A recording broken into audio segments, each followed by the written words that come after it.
right. Welcome everyone. My name is Sam. I am the dungeon master for the Dirty 20 crew here. And today we are playing Rise of Tiamat, which is a continuation of the Tyranny of Dragons campaign that our players just finished up. Our characters will be starting at level 7. And yeah, I'll give a little bit of a recap of what happened in kind of the part 1 of this campaign, as this is officially part 2. So, bit of a recap is the cult of the dragon has plagued Sword Coast, and our adventurers infiltrated their ranks and discovered that the cult's goal is to release Tiamat from her prison in the Nine Hells and bring her to the material plane. They plan to do this by using 5 magical artifacts called the Dragon Masks. Upon learning this, our adventurers petitioned the Lord's Alliance in Waterdeep for help. But the leaders of the realm required a bit more evidence of this cult's activities before they're willing to provide assistance and resources. So, our adventurers set out to take the Black Dragon Mask from the evil paladin Rezmir. They hunted her through the mire of dead men, a malicious ancient swampland. And they nearly escaped her pet black dragon, Vorgamanther. In the end, they found Rezmir commanding the flying fortress called Skyreach. In a battle that nearly claimed all of their lives, they were able to defeat Rezmir and crash the flying fortress into the mountainside. So now, they find themselves back on the road to Waterdeep. With the Black Dragon Mask in hand, they are ready to prove themselves to the Lord's Alliance. So, I'm going to kind of turn it over to you guys. We can just kind of go around the room, just reintroduce yourself and your character, a little bit of their backstory. Yeah. So who'd like to start?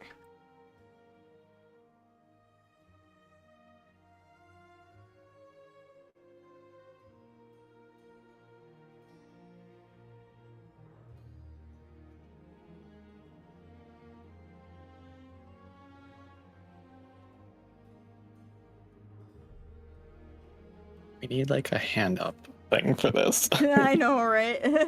It's Right. just like everybody just starts talking after an Yeah, I can awkward go period first of up. silence. Sure. So I'm Jess, they them pronouns. I'm playing Sylvia. In the first part of the campaign, she was a bard, pure bard. She says that she grew up rich. Played the flute a lot. Early in the campaign, she ran into some trouble with Rezmir and one of Rezmir's henchmen, and ended up getting murdered, and was saved a little bit was saved completely by somebody who became her patron, the Raven Queen. So her story throughout like the first campaign, little side story, was kind of balancing her loyalty to friends and how much that does with the power that the Raven Queen offers her. And it was leaning pretty heavily in the friend part until at the end of the battle with Rezmir, she got a very nice sword and a very nice dragon mask. And I think this next part will be her exploring her new devotion to the Raven Queen as a full-fledged warlock. Oh, and I'm going to be using the 2024 rules, in case anyone's wondering. So there's a really cool changes, and I'm excited to find out. Awesome. All right, thank you. All right, up next, how about Eureka? Yeah, sure. So, hi everyone. My name's Kristen. I use she, they pronouns. I'm playing as Eureka Tinkerton, a level, oh my god, level 7 artificer. First time playing, so definitely needing to learn a little bit about the rules and how this kind of works. Eureka Tinkerton kind of stumbled into the Sword Coast. She's originally from the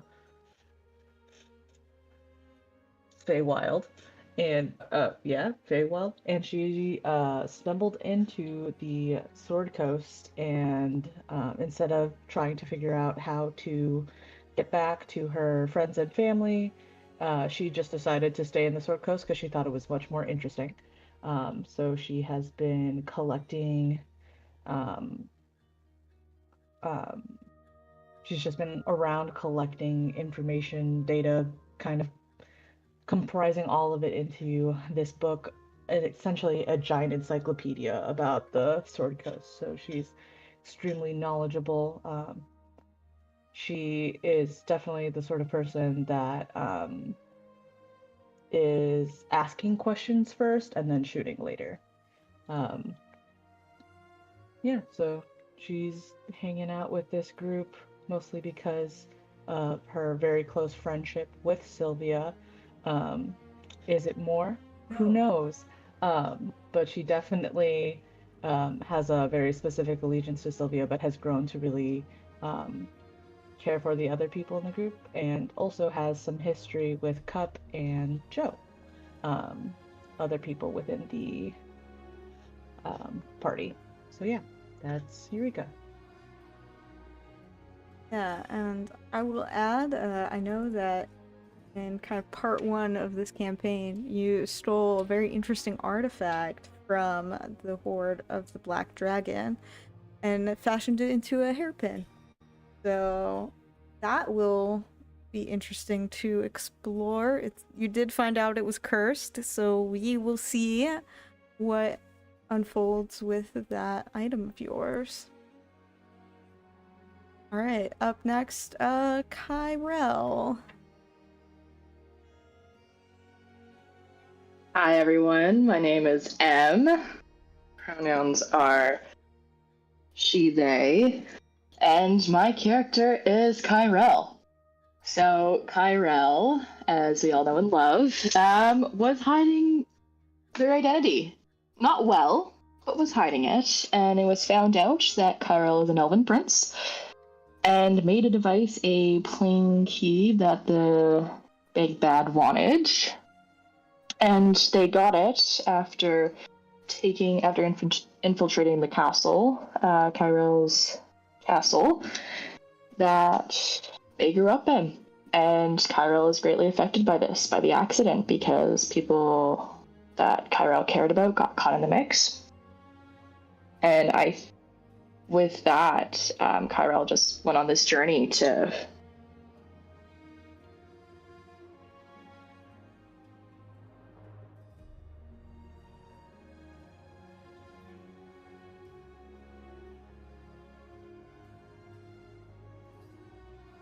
Alright. Let's do Cup next. If you don't mind introducing yourself and your character. I'm Paula. My pronouns are she, her, and I'm playing Cup and her cow companion, Joe. In the beginning of this campaign, Cup had come back from a previous encounter with some dragons, with Eureka and some other friends, and was living a quiet life for a little while. Met a new friend, Kyrell, and then heard about some more dragon activity. So in this new campaign, Cup has grown a little bit. She started as a ranger, and now she is a ranger rogue, getting a little nefarious. Made some mistakes, made a lot of mistakes, but is having a good time. And now with some more dragon encounters, is finding that things have changed with Joe. And I guess we're gonna find out what. Indeed they have. Awesome. And last but not least, Nex. Hey Okay, hi everybody. My name is Sarah. My pronouns are she, they, and I'll be playing Nyx, pronoun she, her.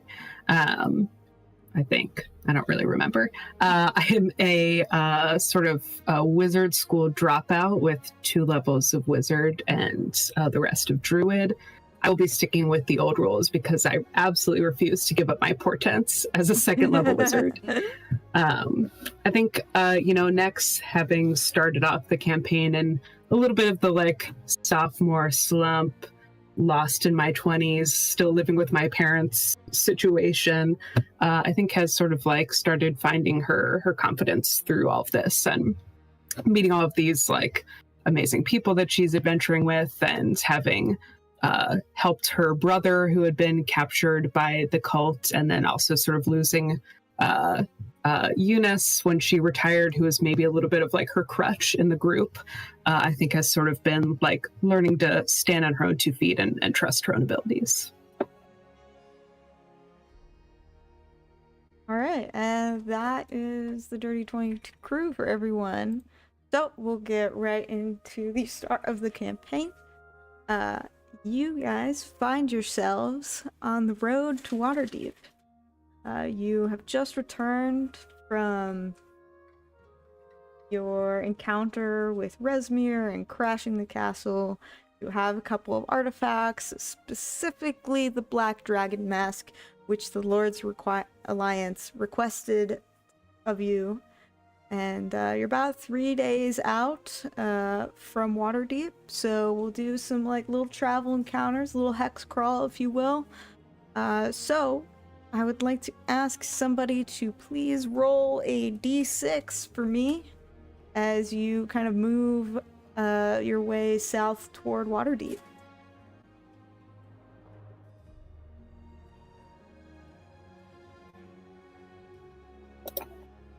All right, I got this. Get ready for magic.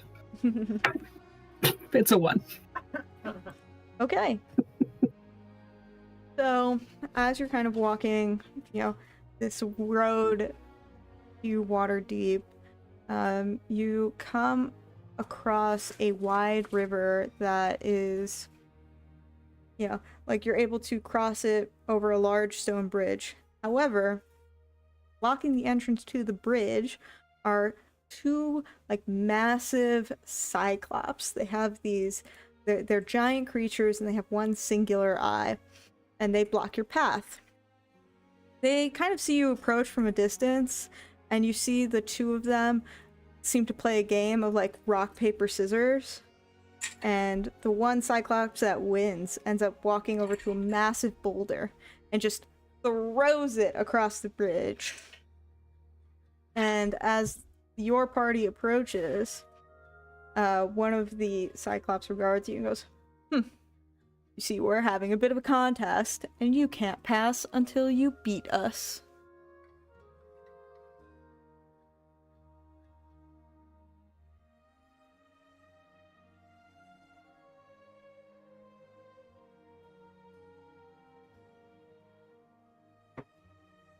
So, what would you all like to do, kind of confronted with this challenge of 2 cyclops blocking your path? Seem to be challenging you to a throwing contest.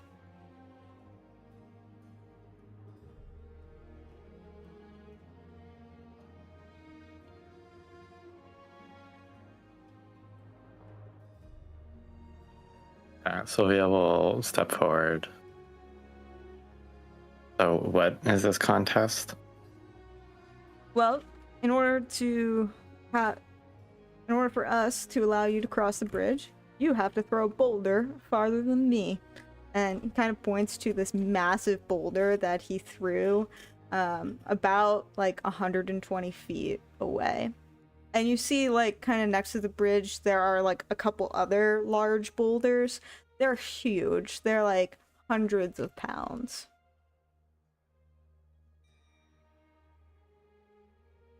Okay, give me a minute. She's just gonna like step back towards the group. Irel, you can get big, can't you? Wait. I can.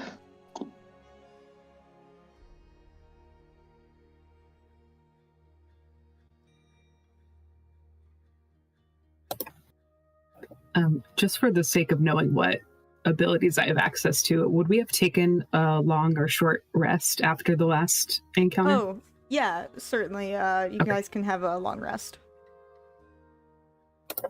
Thank God. Yeah.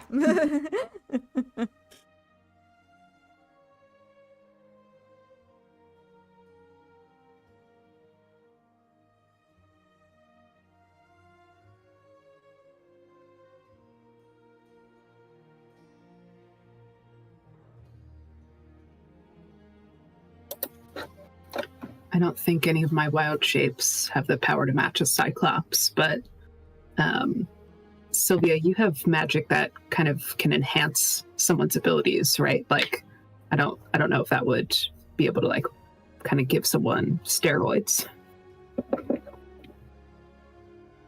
I did. But I don't think that kind of magic works for me anymore.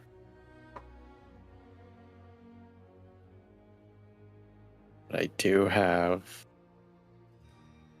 ways of persuading them if we want to just kind of make them let us by.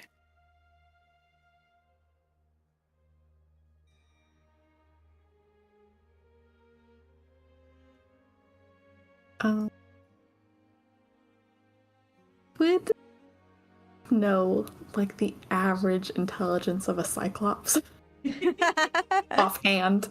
Offhand. Make a nature check, please. Can I Okay. help with that? 16. Okay. 19. All right. Yeah, so 16, 19, you would know that these are not very intelligent creatures at all. Okay.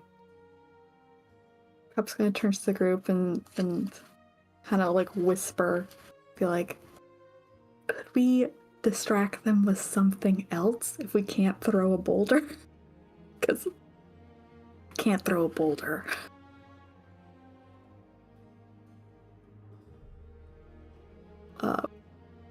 And then Cup's gonna run up to one of the Cyclops and be like, watch this, and just do like a really, really impressive cartwheel. Make a acrobatics check. I was hoping you'd say that.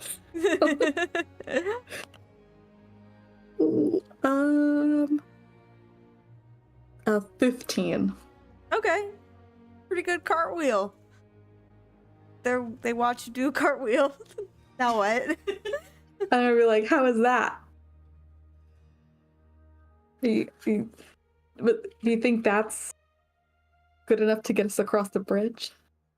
They both look at each other and they laugh. They're like, oh, the puny one thinks the cartwheel is enough. I would be really impressed if you threw the boulder 100 feet. Darn, okay. Well, I tried. I'm gonna turn back to everyone else and be like, they really want the boulder, guys. Is anyone in the group particularly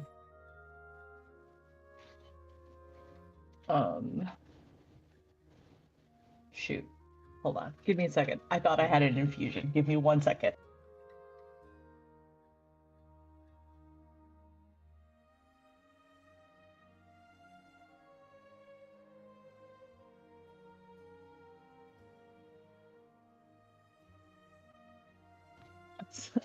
Would Sylvia still have proficiency with winds instruments? He does. So one option is I can make these pipes of haunting that create a eerie spellbinding tune, and they would have to make a DC 15 wisdom saving throw or become frightened of you for a minute if we need to convince them, but I don't know if we care enough. I love when things are frightened of me. I think it makes you particularly charismatic, so if we want to pursue that route, I'll have Eureka like clearly like rummaging through her pack, and she starts like digging, and she's like, I think I have something for this, like something really interesting for this. And then she pulls out these like kind of, it's like a horrifying flute, and it's like maybe it's made out of bone, maybe it's whatever, but Eureka hasn't been able to identify what they are yet, so she hands them to Sylvia and is like, you think maybe you could enchant them with this goofy little thing? And she hands it over to you. Sylvia's gonna look down at it and then look back up at Eureka. This is absolutely my aesthetic. I can't believe you've been holding back on me. This is amazing. This is such good work, Eureka. And then she'll step back a bit and just away from the group for a second. And she's just going to start like blowing individual notes in it. As if she's trying to like get a tune going. And after a couple seconds, I think she'll look up at the group and see if anybody has any other ideas before Sylvia, in all of her blacked out, terrifying glory, steps forward to spook some ogres or cyclops or whatever.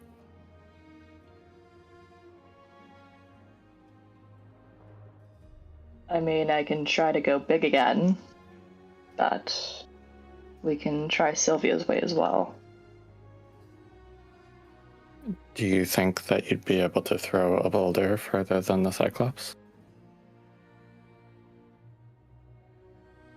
I mean, we won't know until I try. It's true, and if that doesn't work, we have a backup. Blows like a B minor. Yes, and if there's something that could empower me further while I try to throw this boulder, then maybe we can use that.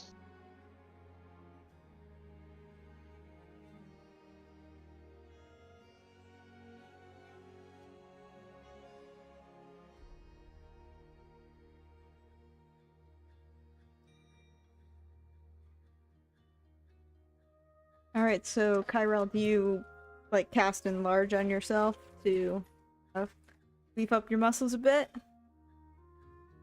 I guess we're gonna try so. So Kyrell is going to cast Giant's Might. Ooh, okay.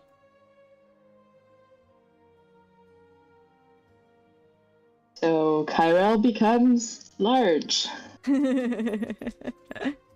and has advantage on strength checks and strength saving throws as well. Okay. Alright, so because of how large these boulders are, you would not have been able to pick them up unless you had, you know, kind of magically enhanced yourself in some way. So you certainly can pick up one of these boulders now. So please make me a athletics check with advantage to chuck it across the bridge. Sweet.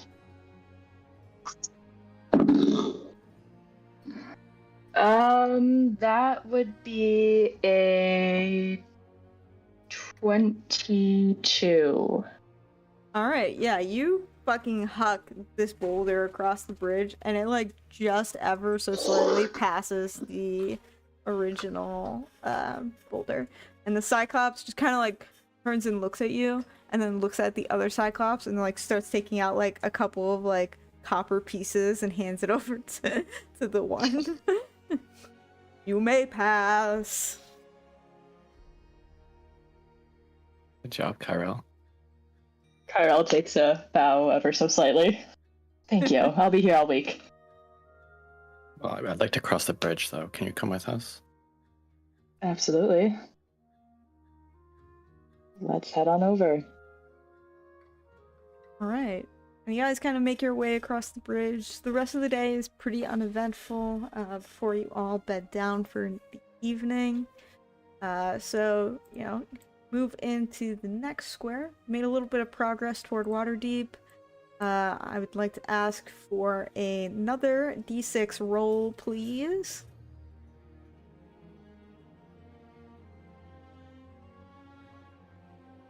Did we have, did you say it went into evening and we had like a rest? Yes, I do a little bit of RP. of course. So, new feature. As Sylvia is waking up in the morning, she's going to, I think she's going to play. She's got her normal flute, but she's going to be experimenting with the haunting pipes that Eureka made for her. She'll be trying different notes, and in the end, it will come a haunting melody that's a little bit darker and slower than what she had played previously. As she's playing, a raven will come down, more misty than solid. He outstretches a hand, lands on her hand, and then kind of gets absorbed into her skin. And then 3 other ravens will come down and look to the group as if expecting somebody to extend their hand. Is anybody going to do it? You're saying that this is early morning? Yes, after the long rest. Okay. So I think Eureka definitely, who has been kind of collecting things in every place that they've been sleeping, she'll just kind of like fall out of the bush. So she definitely did not see the raven go into you. And so she kind of like falls out of a bush, clearly like disheveled. There's like a twig in her hair. And she looks up at you and is like, "Oh, you're actually awake?" And she kind of like unconsciously like reaches out to pet one of the ravens that are there. Mm-hmm. Sylvia just kind of continues playing slowly, and she nods a little bit. He's awake, and she doesn't seem as like tired and grumpy as she normally would at this time of the morning. The raven hops up a little bit onto your arm, into your finger, is absorbed into you. It's a feature that I have for my class. Does anybody else want to pet a raven before I say what happens? Cup will definitely reach out for the raven. Have like, I don't know, a little nut in your hand. So trusting, I love it. Same thing happens. Black raven hops up, more misty than solid, soaks into your arm. There's one left.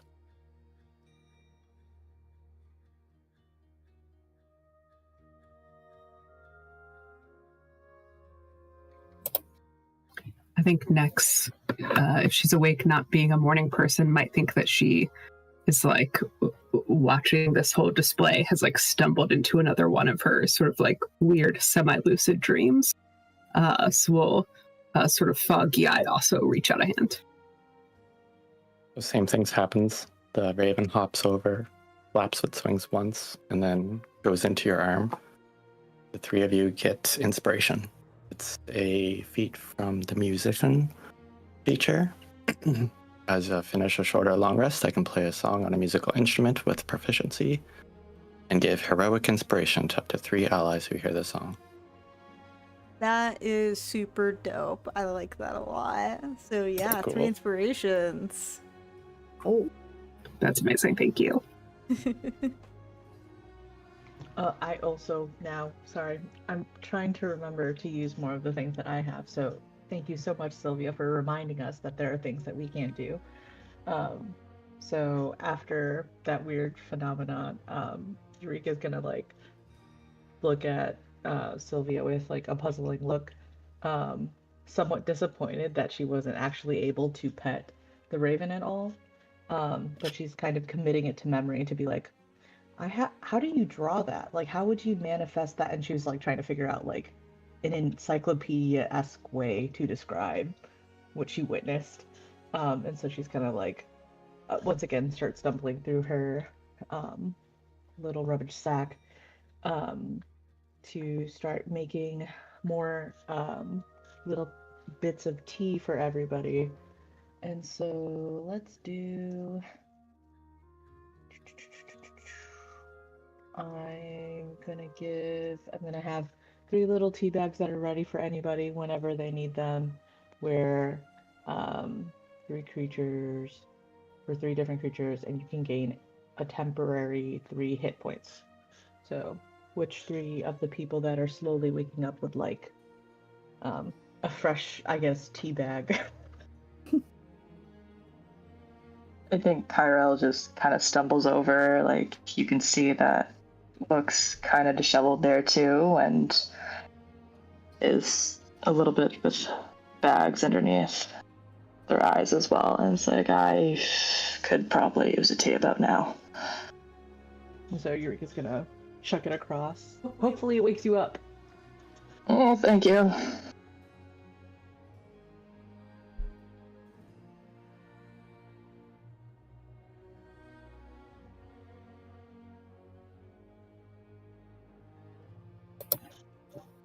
I think Nyx definitely has some like weird, probably disgusting tasting concoction of herbal tea that she drinks to like promote dreaming. But she'll take one and tuck it away for later. There you go. And then I have one more. I can also give it to you guys later, but just want to make sure that everyone knows. I got some stuff cooking.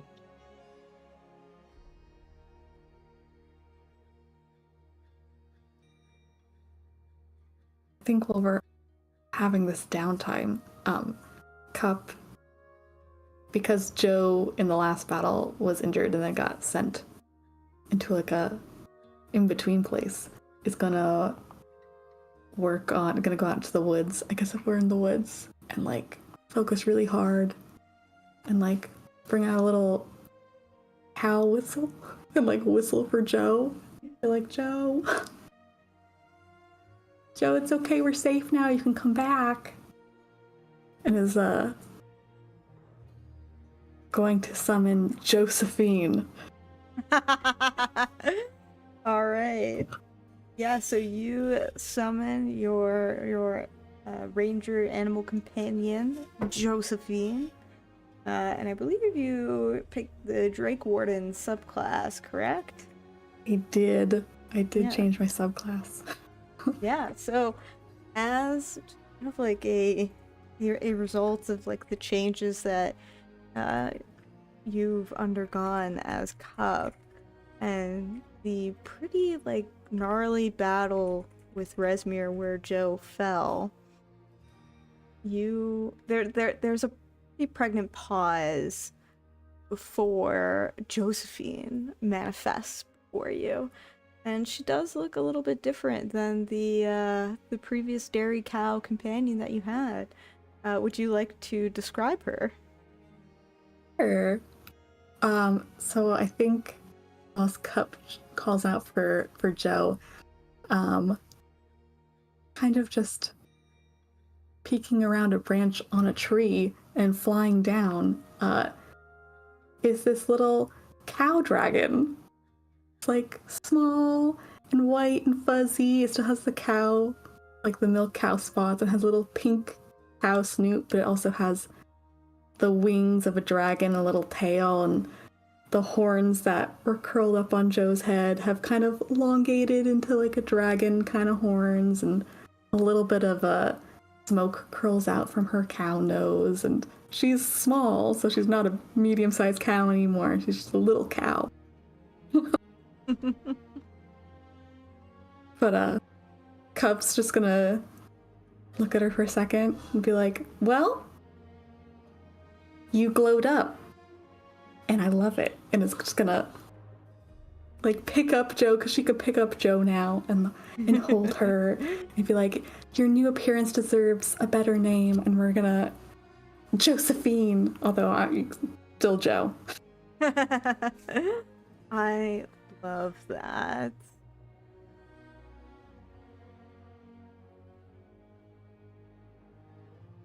Right, well done. Is there any other bits of roleplay anybody would like to do before you guys continue to Waterdeep?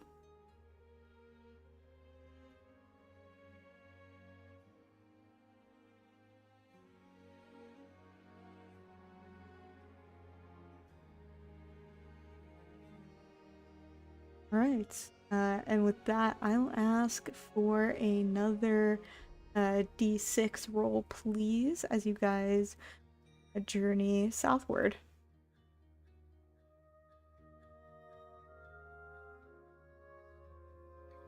I would be honored to roll. It's just a d6.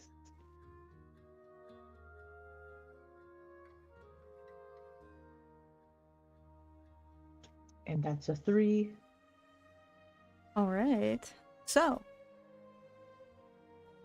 the morning sky, clouds it over, and you smell rain on the air. As you journey southward, you begin to encounter some pretty heavy rain, and this river that you have been just kind of meandering around rises more and more as the rain really starts pouring down. And ahead of you, it looks like a portion of the road, in fact, is flooded from this river. And it appears that there's a large caravan that is stuck in the middle of this flooded road. And you see like a panicked looking merchant like trying to grab boxes of what appear to be like silk and pieces of fabric, and he's just like holding them over his head because he doesn't really know what to do. So, what would you all like to do?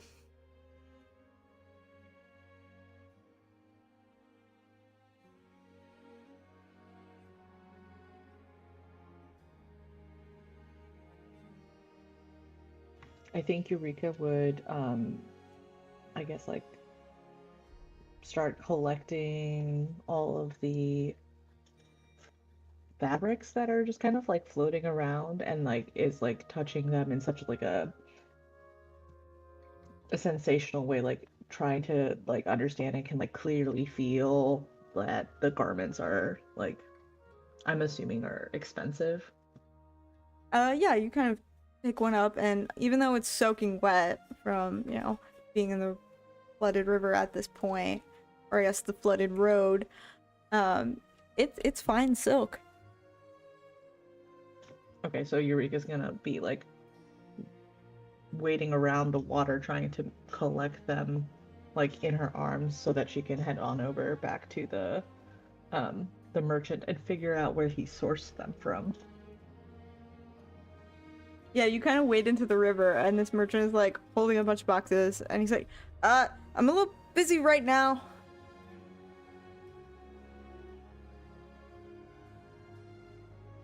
Eureka would look back at her companions and be like, is anybody else? Obviously, I can't do anything.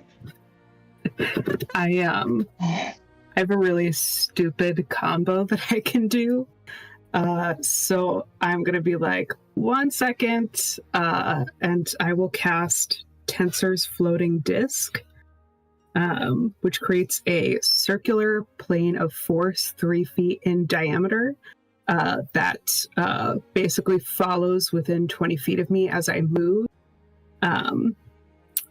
Let's see, it has a duration of an hour, so I will cast that and then turn into a giant seahorse and start swimming out toward Eureka and this merchant as like a little horse and cart. A seahorse and cart. That is fantastic. And the merchant, like, he kind of picks up what you're putting down, and like he starts like putting a bunch of like his own boxes and whatnot, and you're able to kind of put the floating disc underneath the caravan and just pick it up, and he jumps on top of the floating disc as well as you begin to wade across the river. I blow some bubbles at him out of my little seahorse snout. He looks pretty pleased with that and just like pops a couple of bubbles. Thank you so much. Oh man, this was incredibly helpful. Also, the disc can hold up to 500 pounds, so if I know it's like not very wide, but if other party members wanted to like stand on it or something, I could take multiple people across the like flooded part. Sylvia will absolutely be standing at the edge of the river, kind of looking down disdainfully, waiting for the disc to carry her across.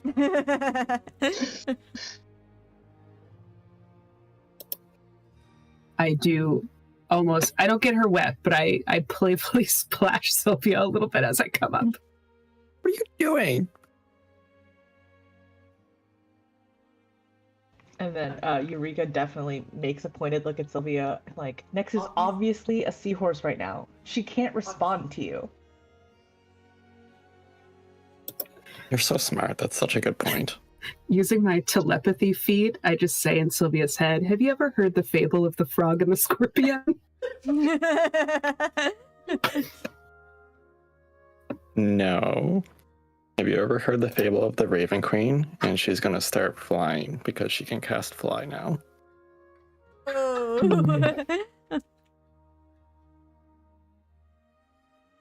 Eureka is kind of frustrated that her inquiry was disrupted, so she truly just turns around back at the merchant. And so where did you source these silks? Like, this is really high quality. Oh, yeah. We source our silks only from Cormier. It's quite a distance away, so it's pretty expensive to import to Waterdeep. So I'm glad you were able to help me. These fine silks are actually on their way to Antonia's Weave, finest shop in Waterdeep for threads. You know, if you ever find yourselves in need of wares, you can go to Antonia's Weave. Tell them Ermed sent you. Kyrell perks up at this.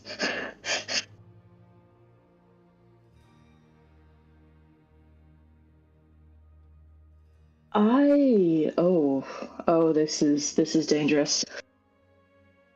Oh, I will definitely be going there later on. Unfortunately, a lot of the ware that I have has gotten torn and gooped up by monsters and slime and everything unimaginable. And Kyrell's just like deep in thought, like thinking back to everything that, like, getting like almost chewed up and everything in between. It's like Yeah, you were eaten once, weren't you? almost. I was almost swallowed whole. Eureka was eaten. Oh. I was eaten.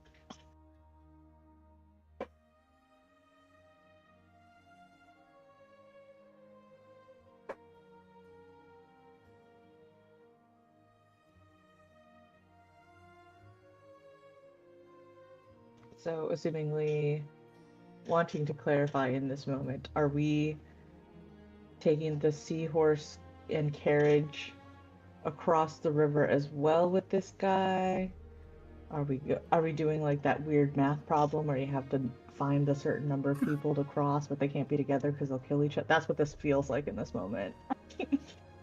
I will say, you know, you're able to kind of ferry people across as necessary. So you all find yourselves kind of on the other side of this flooded road, and you know the caravan is safe on solid ground now. You kind of travel a bit with the merchant, just until the rain begins to subside, and goes, oh well, I think I'll probably stop here for a bit and just let out some of these silks to dry in the sun.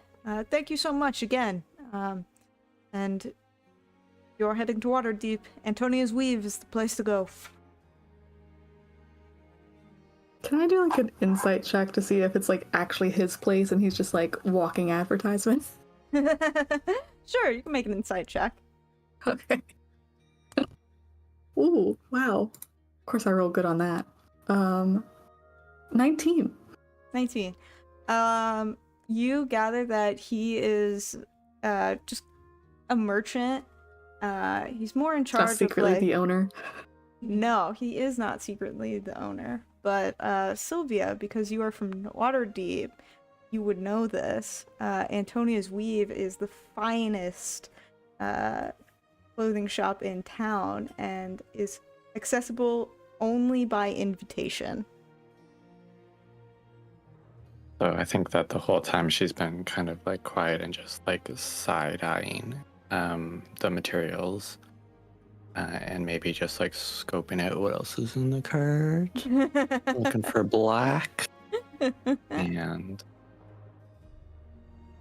looking down at her own kind of muddy wear, and she would just definitely share that with the group. Like, oh, like I've been this place that he's talking about. Like I'd say, like after we kind of like moved a bit away from this place that he's been talking about. It's pretty exclusive. Like I was gonna go there, but I'm glad that everybody else is allowed to come along too now. I We could haven't really had a- use a rebrand.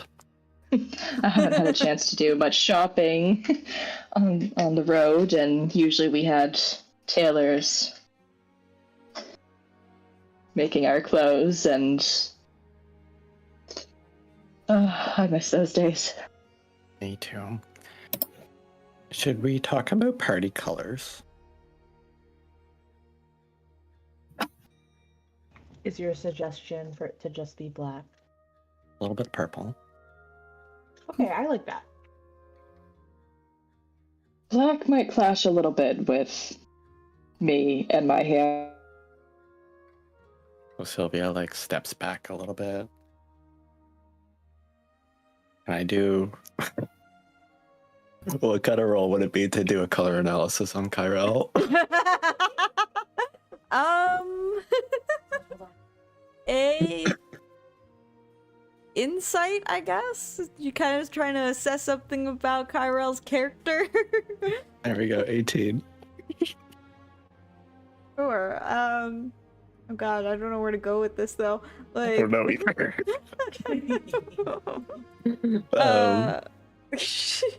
Yeah, I think that you're probably fairly certain, but we can work a little bit more of a lighter purple into you if you think that'll work better with like your skin tone and your hair.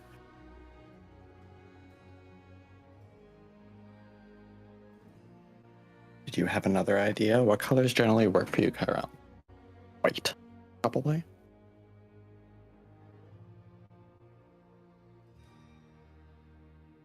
Have we lost Kyrell? Oh no. I think we did. Oh, internet. Okay. There, look at the black and purple. I think Eureka would definitely be looking at Sylvia to be like, so remind me again how you do this color analysis thing. And so Eureka like clearly is taking out her notes again, to like understand how to properly do a color analysis. And I think So- Nex, who is literally blue and is wearing sage green and a bright red bandana, is just like inching behind like Cup and Joe to just like stay out of the way of this one. As they're walking, Sylvia will just like start talking way too long about like eye color and like complementary colors and like opposite colors and just like on and on and on and on and on. All right. Eureka is definitely nodding and jotting this down because her player has no idea how to do a color analysis and really wants to learn. You can upload photos of yourself into ChatGPT and it does a pretty good one. Very interesting.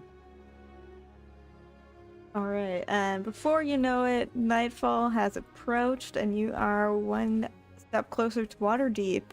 You got another long rest here, just out on the road, a little bit muddy now that the rain has subsided. But you've only got one more day of travel before making it to Waterdeep.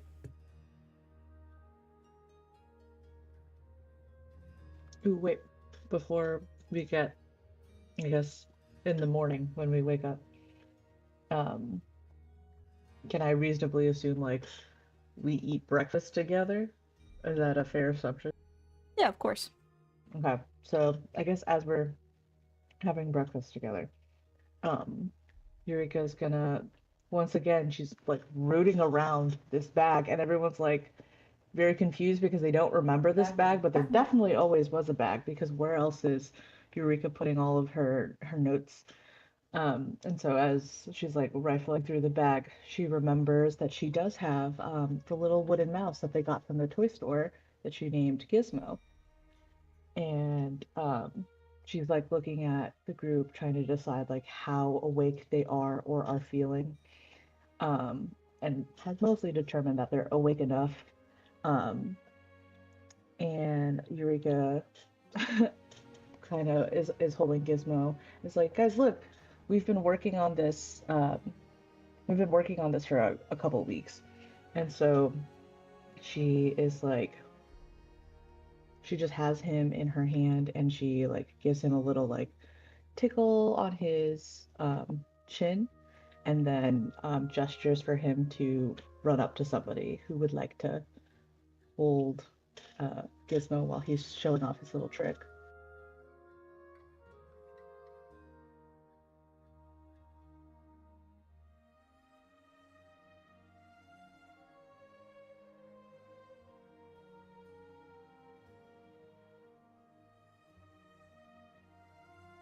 Nobody wants to hold Gizmo. Hope will hold out her hands. Oh no. Hope loves Okay. all animals. Okay, so Eureka's gonna kind of like widely gesture to Cup so that Gizmo kind of like curls on into the palm, and I'm assuming Joe has just been hanging out with us. Is that correct? Joe just like follows me around like a cat because she's not so big anymore. Got it. And so I guess noting the size of the cow dragon now, that is like slightly hovering around Cup. Gizmo's definitely gonna look at Joe and be a little startled, as she kind of inches, as Gizmo kind of inches his way onto your hand. But when he finally gets there, he kind of like squeaks a little bit, and the tip of his nose starts like glowing with a cute, soft yellow light. And it's just like he like Rudolph the Red-Nosed Reindeer, but like with yellow light. And he just kind of like cheerfully does that, and then runs down your arm and back up mine. Doing like little mouse from like Cinderella. Like a glowing mouse. Is exactly. Yeah, and I think this is you casting a spell through Gizmo, correct? Yes. Okay. So, my homunculus servant, when I make them, if I give them a spell that is activated by, it's like any touch-based spell, the homunculus can do it on my behalf, like at its own discretion. So, Gizmo was just showing you that we've been practicing with the light cantrip.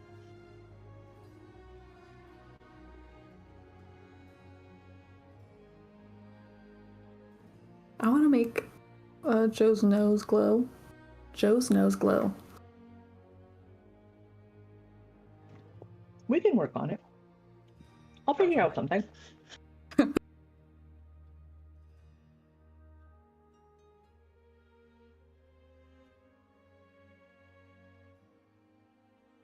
Right.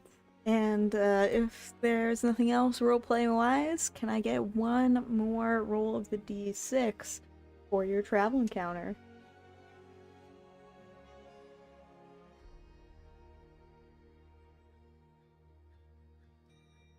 I can roll. Oh, go ahead, Sylvia. I got it. Okay, cool. I got a 4. 4. All right.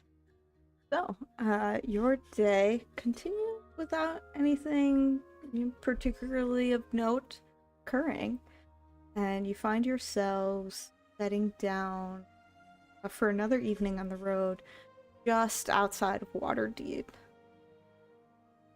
And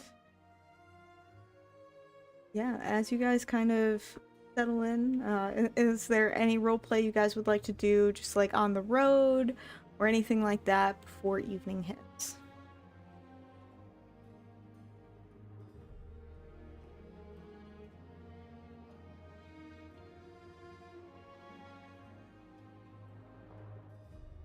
All right, so you all bed down for the night. You see the lights of Waterdeep, just the lantern lights, cresting over a hill before you, far in the distance. And you take it by the next morning you'll be able to arrive in the City of Splendors itself. But there is something of note that occurs this evening. Next, as you sleep, I would like you to describe for me what you dream of. I think it starts out as sort of a stress dream about their most recent battle. Just like a really long stretch of falling like through icy air, that sort of like feeling of it like biting against her face and like whipping the scarf off her head and her curls kind of flying everywhere.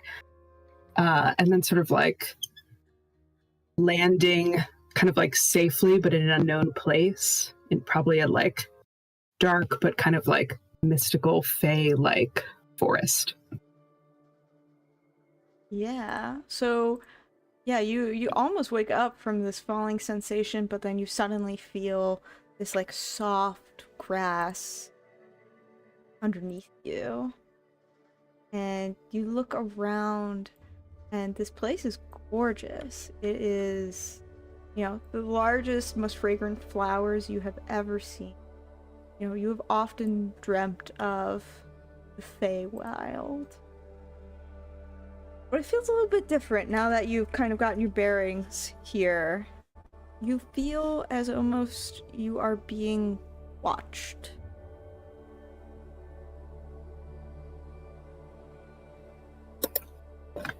Does the feeling come from any like certain direction? Like, do I feel kind of like pulled in a certain way? Make a perception check. Alright.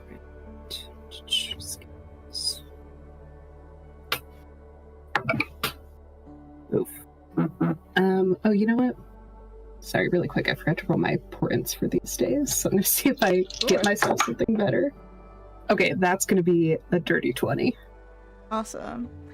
Yeah, you kind of pause for a moment looking through the foliage here, these strange, like, tall mushroom trees, large white flowers, and you see, sitting by a clear, crystal blue, like, small pool of water, a hooded figure who appears to have his eyes on you.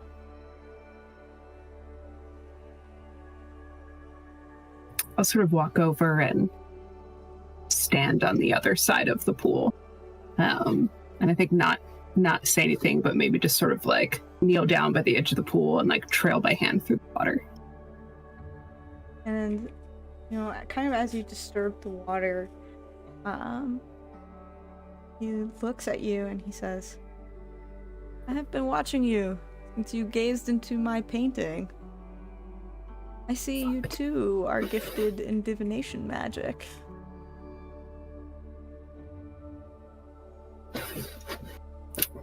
I'll sort of ask, your painting, you painted it or you live at the painting?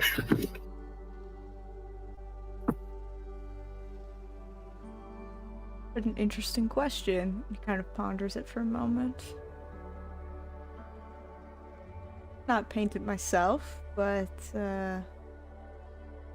this realm is certainly real.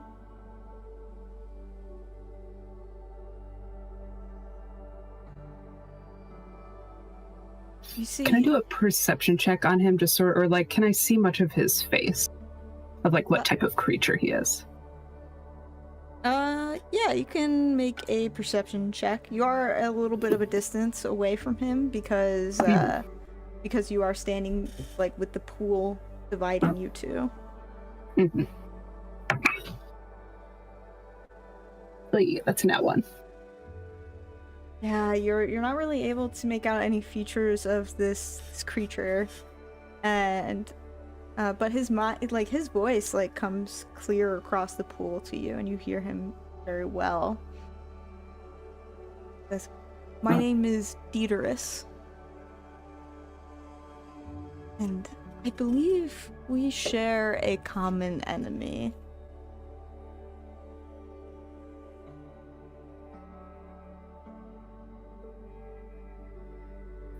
So you're aligned against the dragon cult.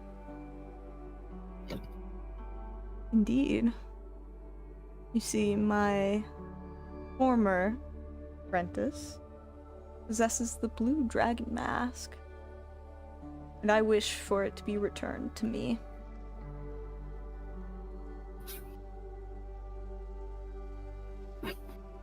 And who's your apprentice? A talented artificer by the name of Zonthal.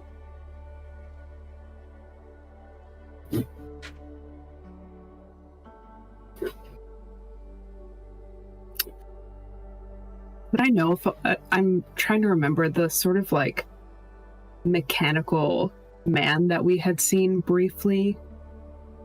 I just can't, I don't have it in my notes whether was that the same guy that people would have recognized from the people who had gone to the Dragon Isles, or was that someone completely different? Like, could that be the guy that he's talking about right now?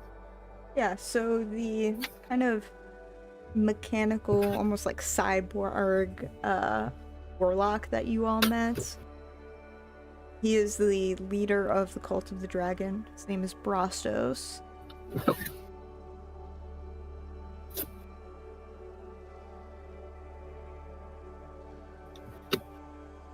I'll stand up from the pool and sort of start to like move a little bit closer to him and ask if he's the one who created the dragon mask, or what his relationship is to this object.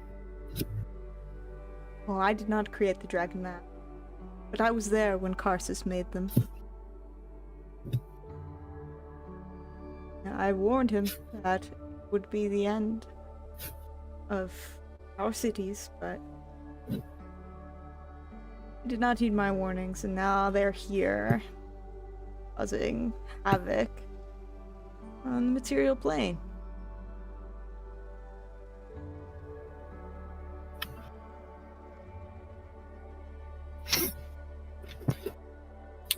And so what would you wish to see happen with this blue dragon mask? Items of such power do not belong in the hands of mortals. If you return the blue dragon mask to me, I will grant you foresight like none of your age have ever achieved.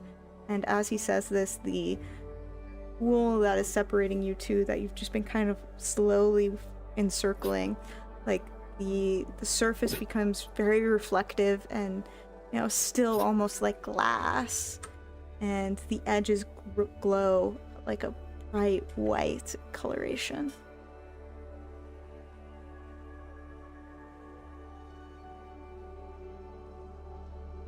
I think I'll sort of gesture around to us, and sort of as he had said that this realm was real, I'll sort of ask, like, is this realm your home, or have you been made a prisoner here? Both, in a way. I retreated here long ago to protect my home. Now it's grown here in the Feywild.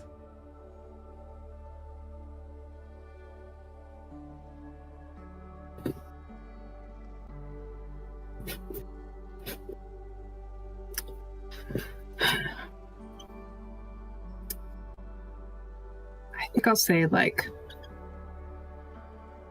if I agree to a partnership here with you, what then? And I think as I'm sort of asking this question about, like, what, sort of trying to get at, like, what he wants from me, or what his sort of, like, motivation is, I feel like I don't have a sense of, like, what kind of person or creature this is, or how dangerous, but I think knowing that this is a dream maybe emboldens Nex a little bit, and I'm going to use my once a day detect thoughts to try to sort of, like, divine into his mind and sort of like push into his consciousness as much as I can in this dream. Is this divination magic? Yes, I think. Yeah, so you kind of try to conjure this spell, and it fails. Interesting.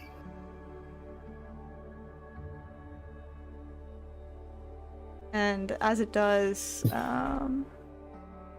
you see under the low drawn hood of this figure, like a sly smile. At that, you wake up. Fuck.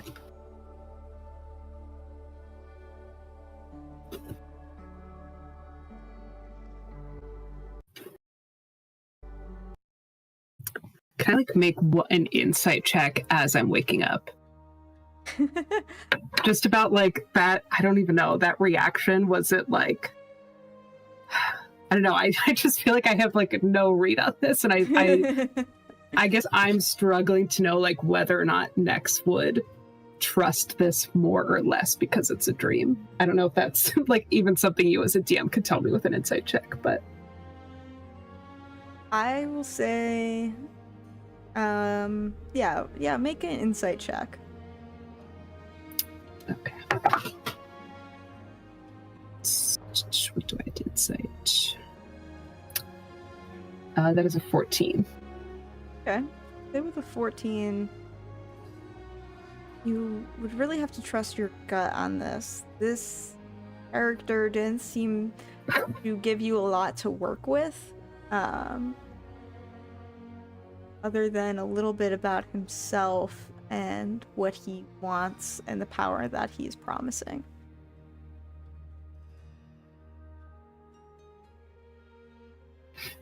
Okay.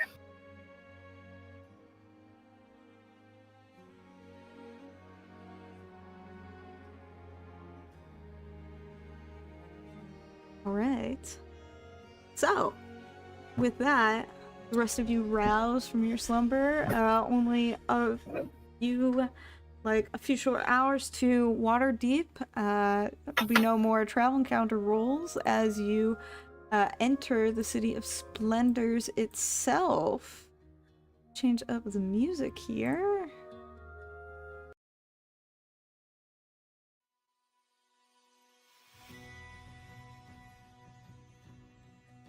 So, the city of Waterdeep, even this early in the morning, is ever busy with a continuous influx of travelers and merchants.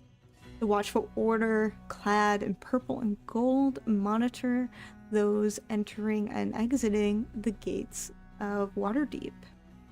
As you guys approach the gates themselves, you are stopped by a guard who kind of takes a look at you and says, state your business here.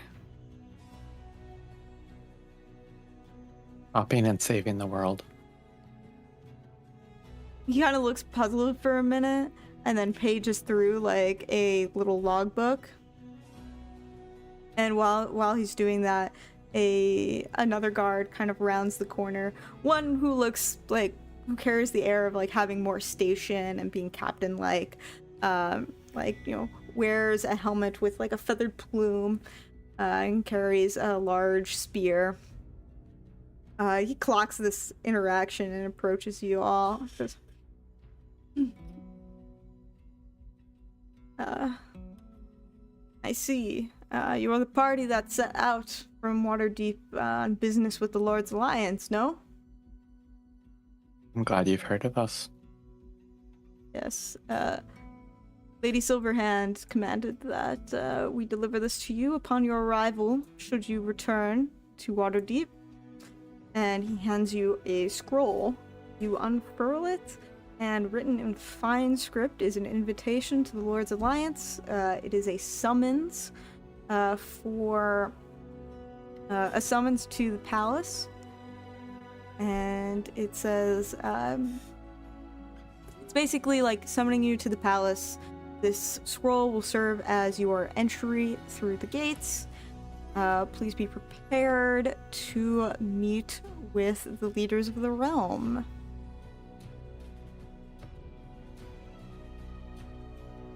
So Sylvia will take it, excuse me, and thank the guard and commend them on a job well done, and hand over 5 gold pieces.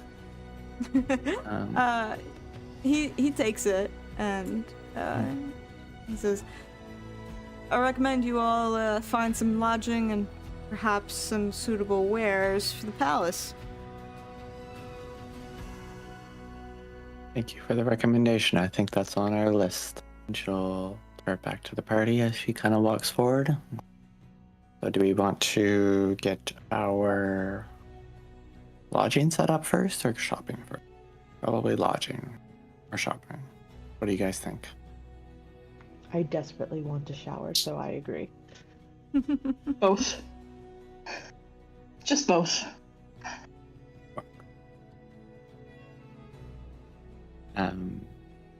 So I think like Sylvia with a kind of rough familiarity with Waterdeep will probably try to lead the party to like the fanciest place to stay possible. All right, that would probably be in the Sea Ward. Let's see here. You look back at some of my notes. I think it was called the Shimmering Ruby. It is very nice in the north part of Waterdeep.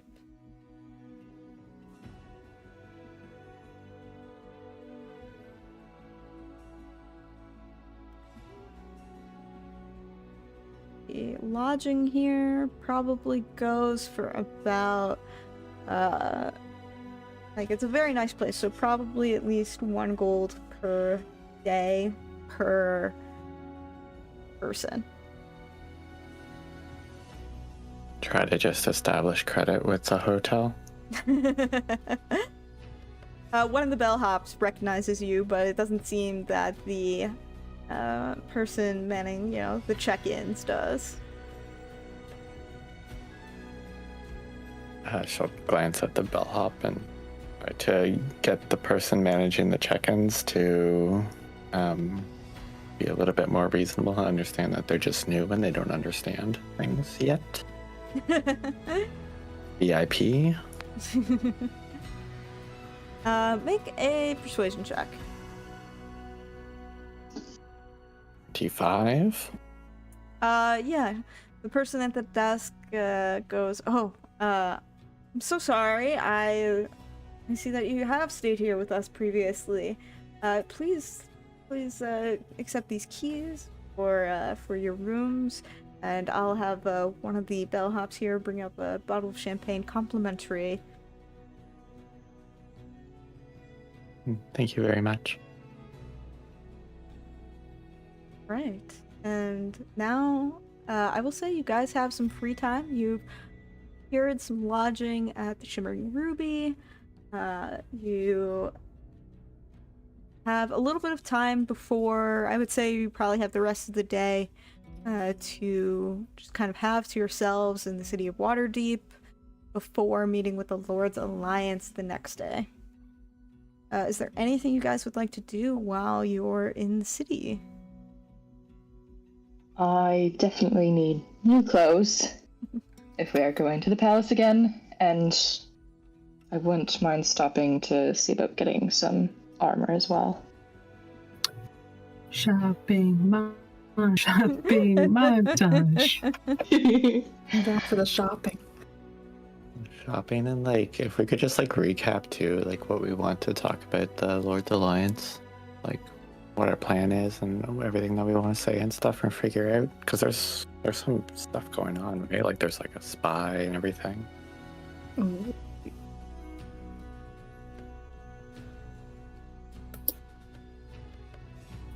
Yeah, I think I'll sort of like hold on to, I do want to tell the party about my dream, but I think I'll hold on to that until whenever it is that we kind of start working through our plan.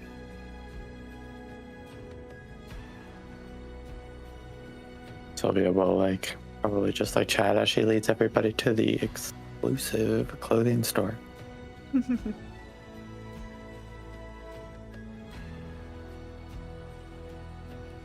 Yeah, so as you kind of enter Antonia's weave, you see a small gnome, and she has like got some wrinkles, you know, she's got very tight, coily gray hair and some glasses that just kind of edge right on the tip of her nose. It says, invitation only, please.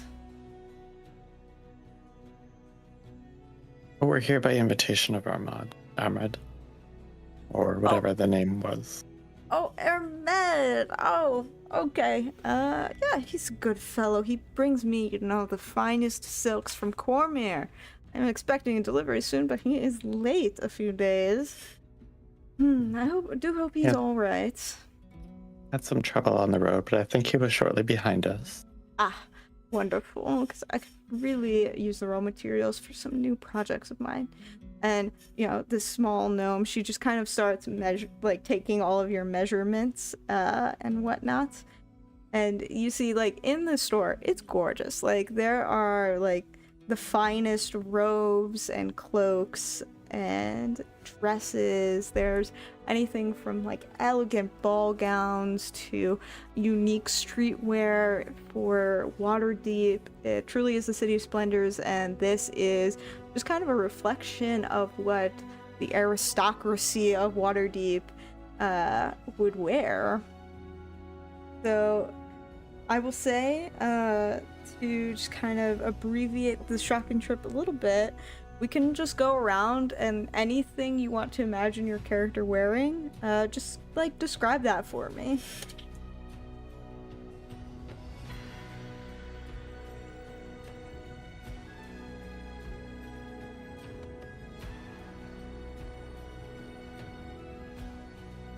Okay, so we go first.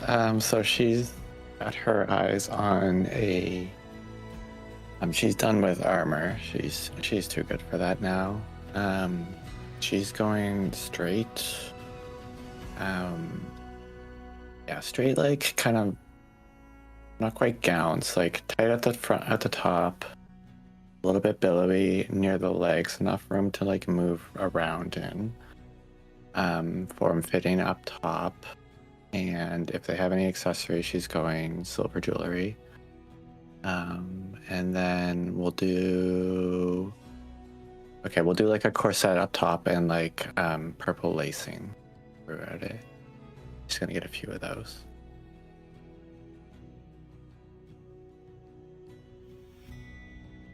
All right, stunning. Anyone else want to describe what they would kind of pick out? You know, you have basically any choice you'd like here at Antonia's Weave.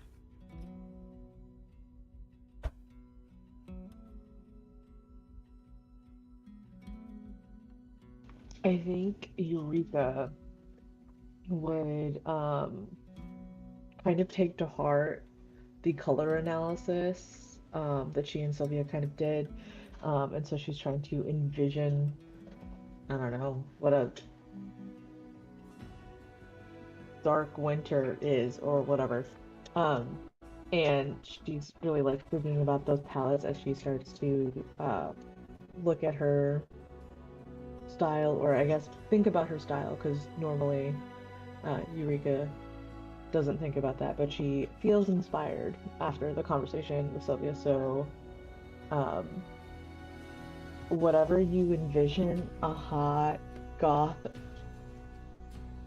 academia whimsicore something, whatever, all of those buzzwords, whatever you think of like hot academia core, that is exactly what Eureka is wearing, but within her color family.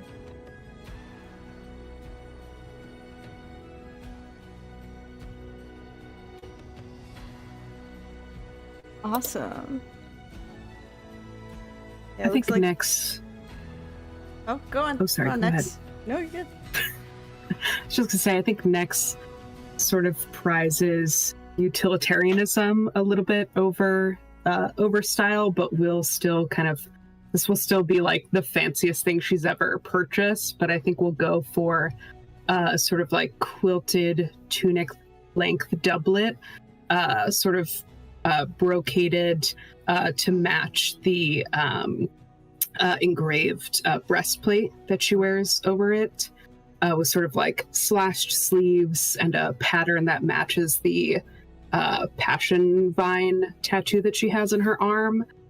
And I think she'll actually sort of like rustle through her component pouch and have the tailor, like in the quilting of the doublet, sew in mugwort and yarrow, these sort of flowers and herbs that promote lucid dreaming. So there's now this sort of just like kind of garden-like scent following her around. And then we'll just sort of go for like a plain dark pair of trousers with a reinforced thigh seam, because dealing with chub rub on the road is no joke. Amazing. Beautiful yet and I think practical. the red scarf that used to sort of keep her hair back is now sort of like tied neatly around her neck.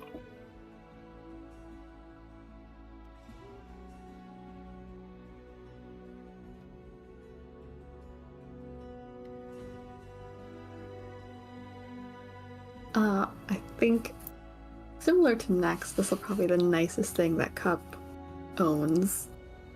I think Cup's probably be it. It's like her leather armor, so like a embellish it so that looks a little bit nicer and like clean it up if I can, and do like a silk blouse on top under the leather armor, and some nicer, thicker green like linen pants. And I'm probably will pay most attention to getting like a really nice thick cloak that like is accessible for her to reach her bow, so it's like functional but also looks quite nice. And we'll get little matching necklaces with Joe, like it's just like a little bow with a bell hanging off of it. Only the finest for the Drake Warden and her companion. I think, Kyrell, you're the last one to be fitted here. Of course, Kyrell's going through all the silks, all the fabrics, like just kind of reminiscing of like home and like going looking through clothing and designs and things like that. So he's in his element here as well. So he gets fitted up in some nice dress pants, black in nature, and then a very nice cloak there too that is ruffled, that is all different fabrics kind of like blending into one another. And there are these beads of silver just kind of lacing down from his shoulders, like hanging off of his shoulders there too. A nice open shirt that along its sheer on the arms, and you can see some of the tattoos that Kyrell has, and with that there are some on the kind of the side of the blouse going up. There's actually some silver vines and leaves that are kind of just crouching up to where Kyrell's neck is, and Kyrell has on as well a very nice little small corset, blue corset, that is a very deep blue in color. And on Kyrell's waist there is some more chains kind of attached to his pants there as well, and he has on some straps to hold on books and his spell components there as well. Awesome. Very regal. Really leaning into the princely vibes here.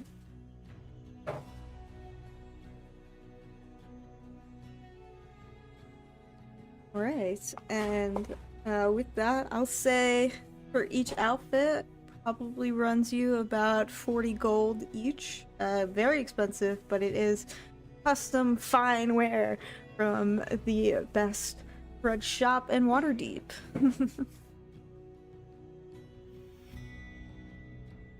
So Antonia just kind of packs you up with your wares, and you can be on your way. So I think right here is a good place to take a little bit of a break. Maybe just like maybe like 10 or so minute break, and then we'll come back so that you guys can prepare to meet the Lord's Alliance yet again with the Black Dragon mask in hand. And your new threads. That's good. Sounds good. Alright. I'll see you all back in about 10 minutes.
are back. So, what would you all... I think you guys are all, trying to figure out what you want to say before you head over to the Lord's Alliance with the Black Dragon Mask.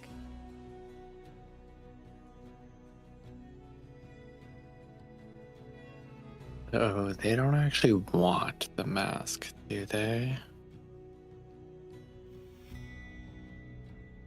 I think that the kind of implication that you got was that they did want the mask. Okay, so Sylvia's gonna direct that question then to the party and then be like, I'm kind of attached to it.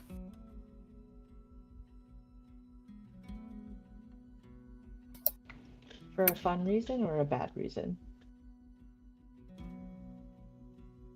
I don't do anything bad ever. You're so right. That's totally fair. Thank you. Do they? What if we just hung on to it for a bit? I think that's fair. Eureka's gonna look over at Kyrell and we can keep this, right?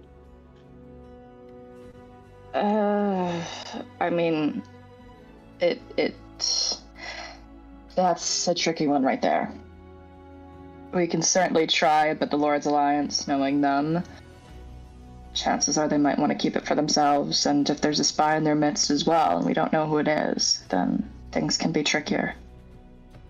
If there's a spy in their midst, then I think that's a reason even more to hold on to it for safekeeping. Just thinking about what's best for everybody.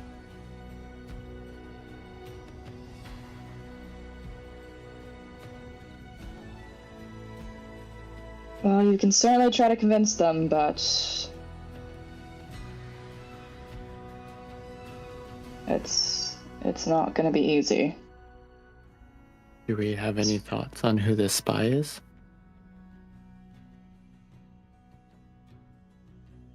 No.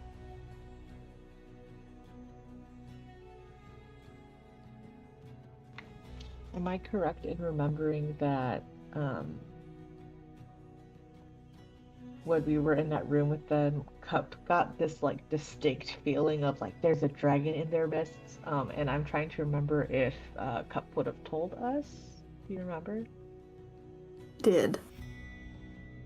Okay, so maybe we just need to sniff out the dragon first then. Might have something that helps me locate them.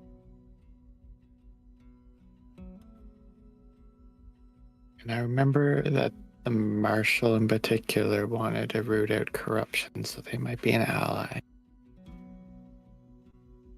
I got good vibes from the Prince, as well as maybe the Advisor.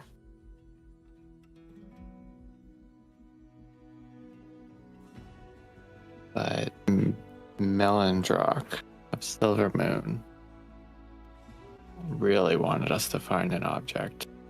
Suspicious amount. That's my father for you. Good person. He is. We tend to keep to ourselves in Silver Moon, and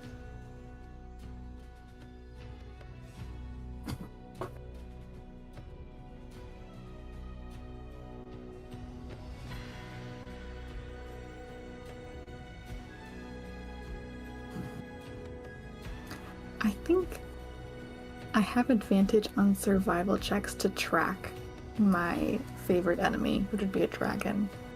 So I don't know if that would help me in the room, but maybe if I could have the time,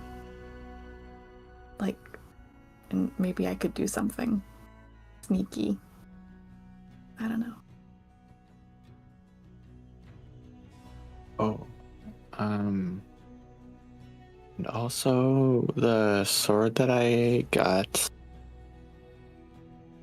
makes me able to detect good and evil, so I might be able to use that as well. That would be really helpful, I think. I'll look that up.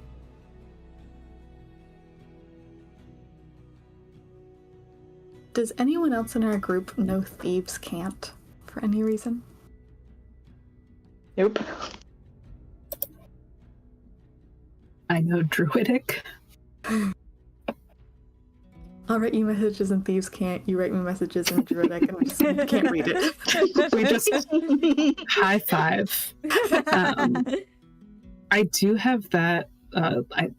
The telepathy feat is kind of frustrating in that, like, no one can answer me back, but I can convey things that way. I don't know if that helps for whatever you're thinking about. Mm.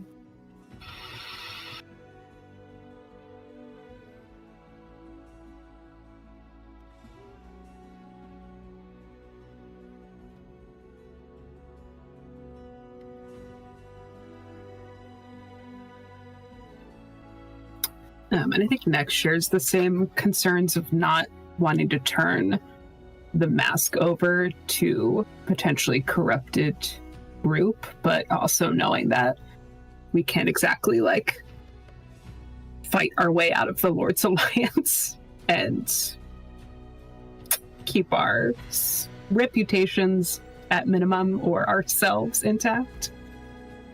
But I think she'll, at this point, tell the group about the dream that she had, and that may not be sort of like entirely relevant to the Lord's Alliance situation, but would just sort of like bring up that feeling of being watched in the cult's fortress, and that this sort of mysterious figure who seems to like live or be trapped in the Feywild had shared concerns about the masks being in the hands of mortals and had offered me these sort of powers of foresight in exchange for bringing the mask back to them, and also mentioned that apprentice artificer Xanthal, who had stolen it. Don't know if that will help us at all in rooting out the spy, but that's sort of another tangle in the plan.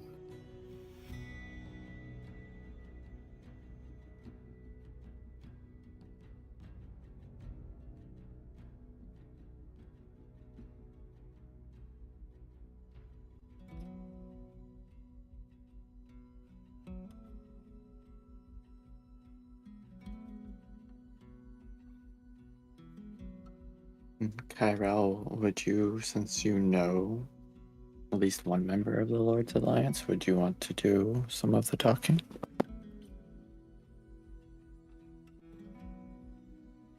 I certainly can do some of the talking. Would I prefer it? No, but if need be, then I can indeed do some of the talking, since everyone knows who I am. Anyhow, now. If you don't prefer it, I can definitely do. Love to talk. But if you could handle your father, that would be really helpful. My father is certainly a case to handle. I can certainly talk when it comes to him, but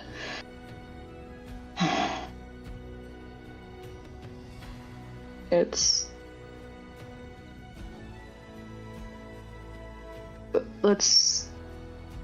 just get this conversation over with, and that way we can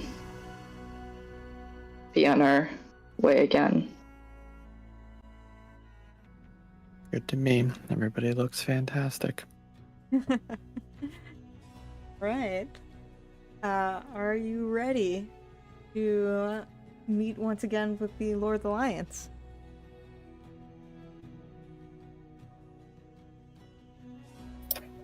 No, but let's do it anyway. Yep, just about that. Awesome. Change of music here. You guys over to the palace.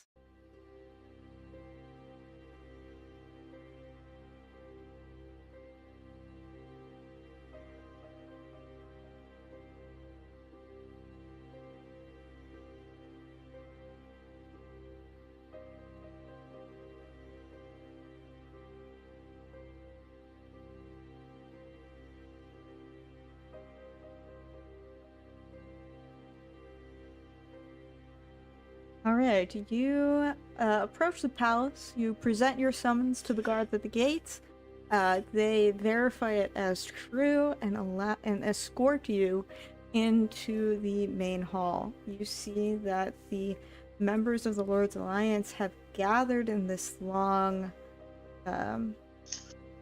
war room almost. There's a long table in the center with chairs all around them. At the head of the table is the Lord of Waterdeep, which is Lady Silverhand herself. You see also Marshal Ravengard from representing Baldur's Gate. You see the half-orc figure of Councilman Hornblade, who is representing Neverwinter and is known for being quite the tradesman. You see King Melindrock, and to his right is Prince Aligarthus, and to his left is Advisor Chutha. That is Kyrell's family, King Melindrock being his father, and Prince Aligarthus being their sibling. And Advisor Chutha having, been around the royals for quite a while. Then, representing the Dwarven strongholds is King Bronn Anvil. Kind of in the back of the room, that composes all of the Lord's Alliance. And then in the back of the room, you see Spy Master Eastaval with the Harpers. She was one of the people who initially helped you on your quest to find the dragon masks, and Anthar Froom, who was kind of the leader of the Order of the Gauntlet, holy paladins and clerics and warriors looking to smite evil where it stands. And then finally we have the short gnome, Professor Oakley Thistlewickle. He's a professor at the Academy of Waterdeep, holds some high standing as an archdruid in the Emerald Enclave. So, that is a lot of NPCs, so if you have any questions or you need any clarification on anything, feel free to ask me some questions. But, yeah.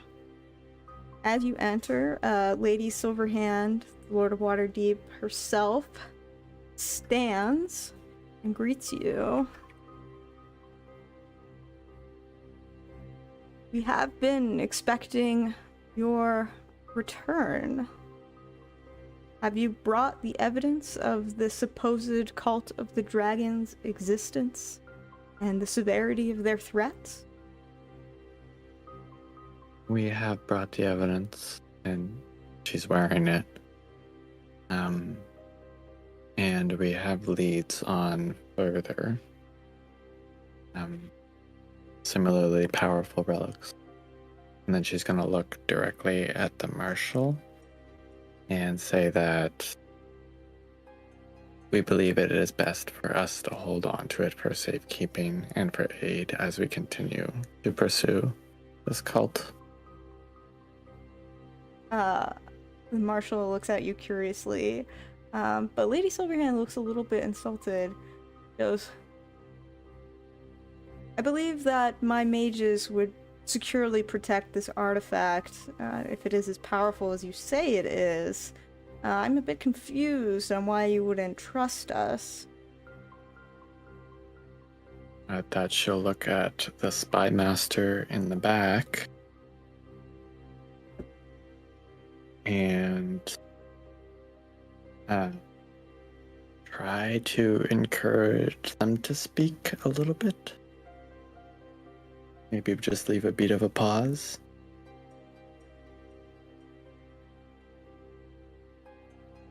I don't believe actually Spy Master Eastfall has any knowledge that there is a spy on the Lord's Alliance, if that is what you're trying to, get at.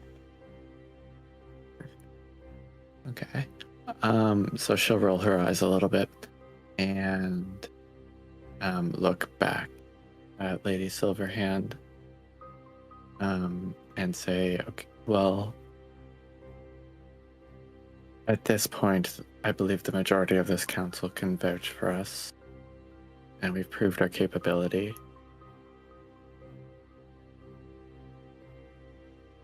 This would aid us in further helping the cause. I'd say make a persuasion check with disadvantage.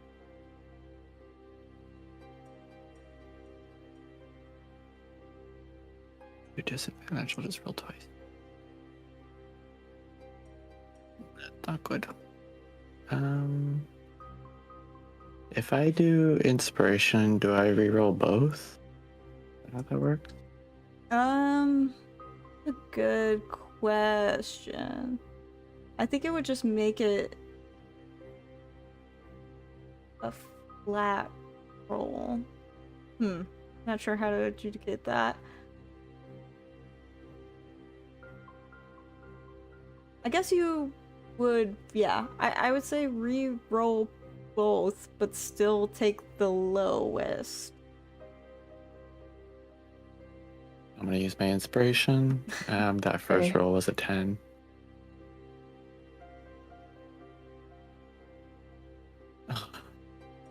Another 10.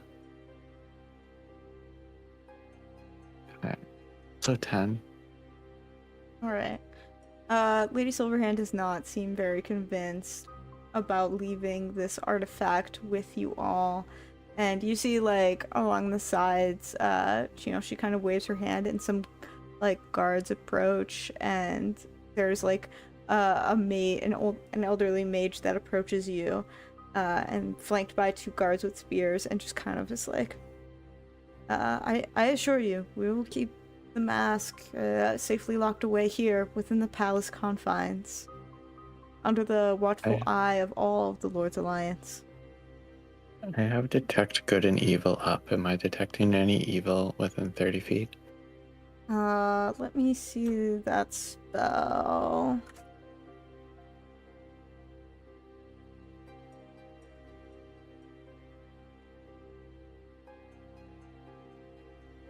It detects aberration, celestial, elemental, fae, fiend, or undead within 30 feet. You do not detect any of those creatures in your vicinity. I think Cup is also going to use my primeval awareness. So I can sense if there's dragons within 1 mile of me. Sure. Yeah, you kind of tune into your primeval awareness, and you just get this piercing headache. It's quite overwhelming. You're not able to pinpoint exactly where it is, but there certainly is a draconic presence very close by.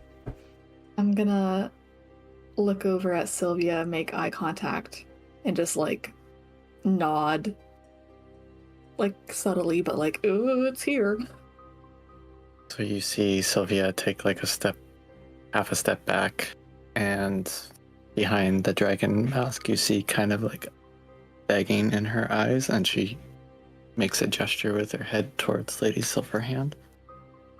Try to get up to step up and convince the queen.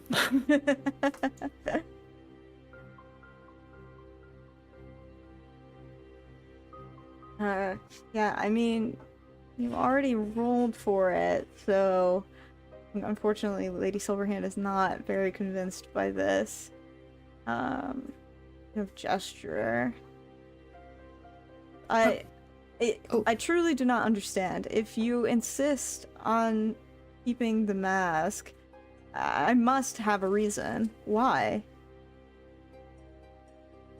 Cup is gonna step forward and look at Oakley Thistlewickle, who before we left last time was like, don't trust anybody. And is gonna like look at him and say, we have reason to believe that there may be someone who has ill intentions with the mask here. As Cup says that, my telepathic feat lets me cast Detect Thoughts, without components. So I'd like to sort of like cast that as she's speaking to just sort of like try to catch everyone's like immediate, like kind of instinctual reactions to that. Sure. Yeah, so as Cup, you kind of reveal the suspicions of a spy here. Immediately there are like reactions among the Lord's Alliance. There's some audible gasps, like Hornblade and Ravengard like lean in close and like whisper to each other a little bit. Your detect thoughts would kind of like, it's hard to get a gauge on like all like 10 of these people here, but you hear like, oh my god, and like you hear one just like really soft, quiet fuck, but you can't determine where it's coming from. Fuck. And I think Kyrell's gonna step forward at this. When we got the mask, before that, we also went up against some pretty nasty folks who had a fortress in the sky. And Rostos is the current leader of the cult, and he made mention that there might be someone on the inside, and that's why we have these current concerns.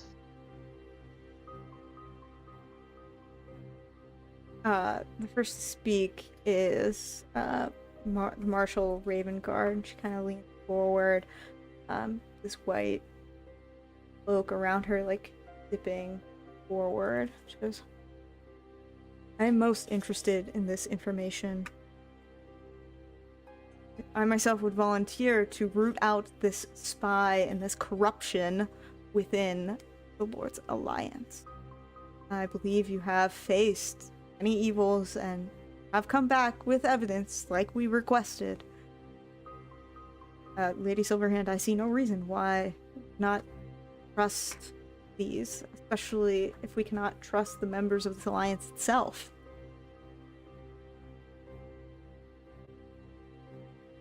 And at this, Lady Silverhand looks a bit defeated. Says, very well. I will allow this party to maintain possession of the Black Dragon mask, but only until Marshal Ravengard is able to root out the spy.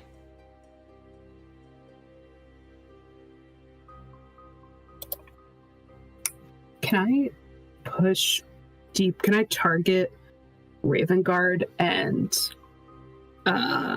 they would have to make a wisdom saving throw under detect thoughts for me to try to like probe deeper to see if they're being genuine, or basically I'm like suspicious that they've volunteered to do this. Yeah, sure. 1 second here. It's probably not going to work because my spell save DC is only 13, but Kyrell can cast guidance as well. Or no, that wouldn't help, would it? No, it's the saving throw, I think. Duh, what am I doing? She gets a 1. Oh, your portent rolls. Okay. Silly me. Man, those portent rolls really coming in great. Yeah, so Ravengard kind of fails this wisdom save as you probe deeper into her mind specifically. And she's starting to plan. You think, like, the thoughts that you hear are just like, I'll catch them. I already have my suspicions. I wonder if we can set some kind of trap. And, you know, just kind of like, she's like planning. She seems like prepared to take on this task. Okay, so not the spy. does anyone sort of like, even if it's not one like particular person, is anyone kind of surfacing in her mind as like being suspicious to her? Or even not like being suspicious, but who she might have like a bad relationship with? Yeah, so because she rolled a 1 from your portent rolls, you would definitely clock that she's kind of giving a bit of side eye to Councilman Hornblade. And she's like, "You're so upset when Carnouth Roadhouse burned down. Something about impacting his trading routes. I'll look into that further." And that's all you get. Okay, cool. I will telepathically relay that to my party just to say we can trust her.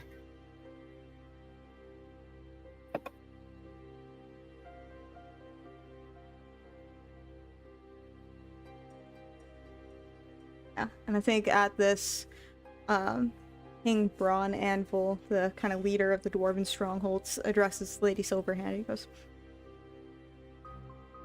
I've been quite convinced about this cult foolishness since the beginning, so I have no qualms about providing the finest dwarven craftsmanship to the guards here in Waterdeep, to any armies there, of backing this endeavor. And he just kind of like sits down resolutely. Then you see King Melendrock, who's been quiet for pretty much all of this encounter, has not really said much. He stands up and he looks at you, Kyrell. He says, "I'm sorry. See, this threat is real, despite my previous hesitancy. But with the severity of Cult of the Dragon and what they wish to bring into Imperial Plane that could destroy us, destroy our homes, unfortunately I cannot pledge the armies of Silvery Moon to this cause.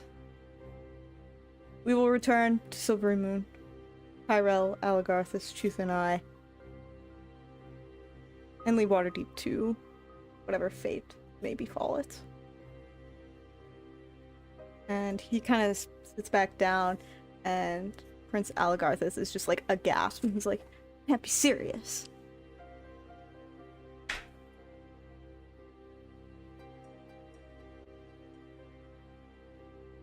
Father, Council, there is something more that you need to know. Brostos has fused himself with a plane key.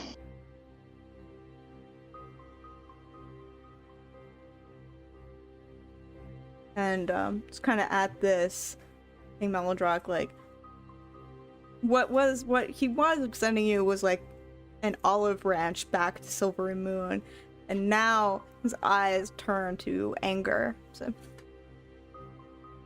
that silly invention of yours.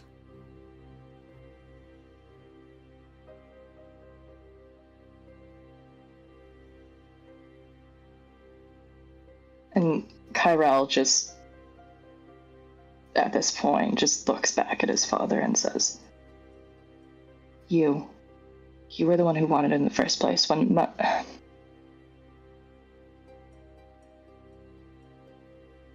It was meant to foster peace and to foster hope. I already knew that there was someone within our own castle who had already known the plans to my additions to the security system around the castle.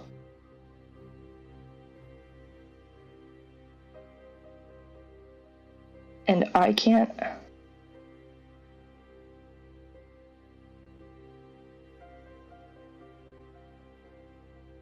There's nothing more we can do about that, but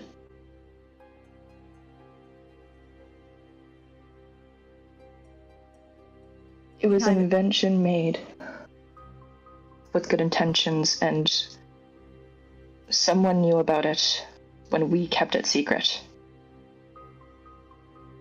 He kind of takes his fingers and like presses them into his temples, and your brother, the Crown Prince, reacts. Says, "With this information, there's no way we can go back to Silvery Moon. Not now. Not when there's so much more to learn and uncover about this cult and what they're capable of, and they've clearly stolen the property of Silvery Moon and from our house."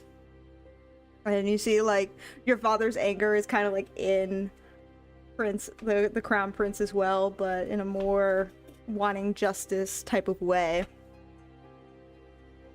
And the advisor, Chutha, just kind of leans in to the king, and she goes, "I wish to stay in Waterdeep. I would advise that be your decision." And the king kind of folds his arms across his chest. "Very well. You will remain. Hopefully this spy will be rooted out sooner rather than later."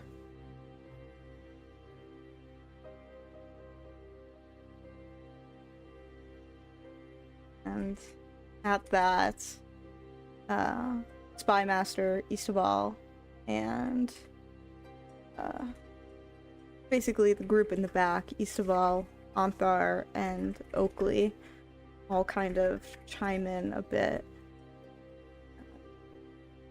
Eastaval says, "I insist that there is more to investigate, especially with the spy and the Lord's Alliance. I will also note that this is not the only dragon mask. We have no idea where the others might be. I would like to use the Harper's resources to find the remaining dragon masks, and hopefully with the help of the adventurers, these brave folk who've already recovered one, we can recover more and reduce the threat that the cult poses."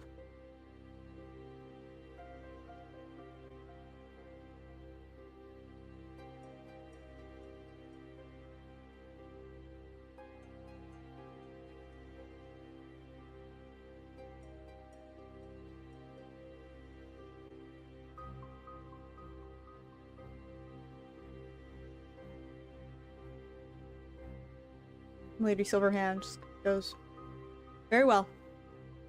Seems it's been decided. The Lord's Alliance will remain here and provide whatever resources we can to protecting our realms and to assisting the adventurers in their pursuit of the remaining dragon masks. Marshal Ravengard will spearhead the investigation into the Lord's Alliance itself, hoping to uncover the spy. And Spy Master Eastaval, I trust you and the Harpers will do your best to work with these adventurers in their pursuit for the remaining artifacts." And Eastaval just kind of like nods her head. And it appears, unless you all have anything else you'd like to do, you are dismissed.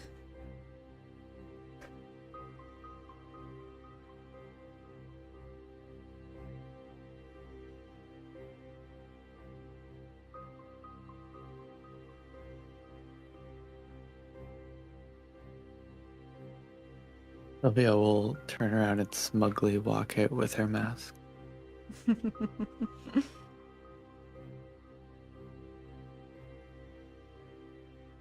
Right. And with that, you all are escorted out of the palace.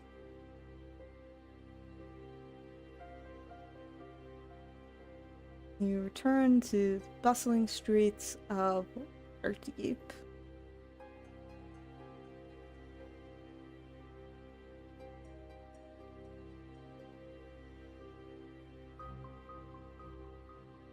Feel free to kind of take some time to be brief, if you'd like, on your encounter with the Lord's Alliance and your new task with Spy Master Eastaval to find the remaining dragon masks.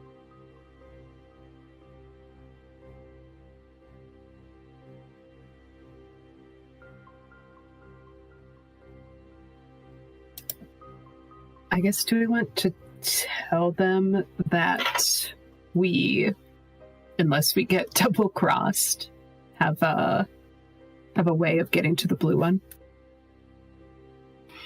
Or is that something we want to... I'd say it's something we keep quiet for now.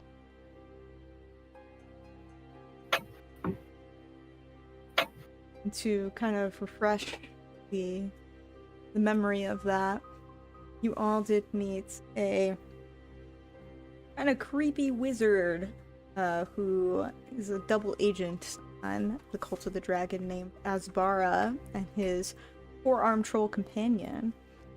They did promise you that if you destroyed Skyreach Fortress, that they would take you to the location of the Blue Dragon Mask. And you would know them to be master of teleportation.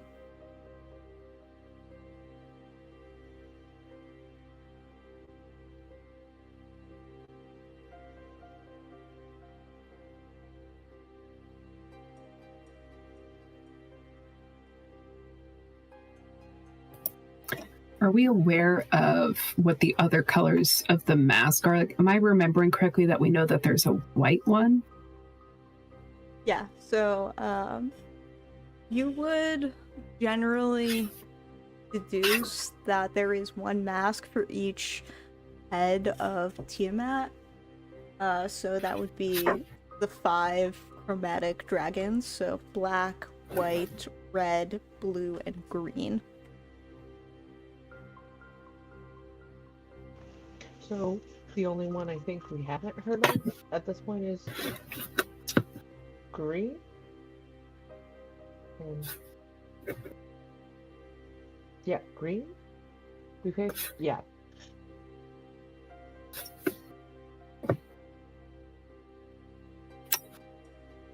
Maybe rather than going directly to Istaval, if the group would be okay with me sort of like going through my brother to maybe not, I don't know that I would specifically tell him we have a lead on the blue one, but to basically try to get him to get the Harpers to go after one of the other ones. Like to just sort of suggest that they look for the red, green, or white one.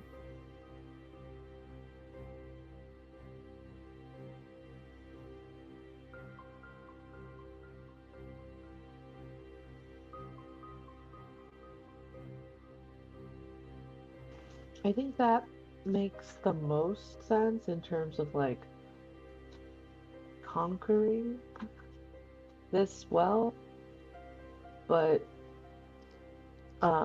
is there, I know words. Would if we tell your brother, will he have to report that to who is it? Is the Harper's Ravensguard? No. Yes, Ravensguard. Eastaval. Will he have to tell Eastaval that he's doing this?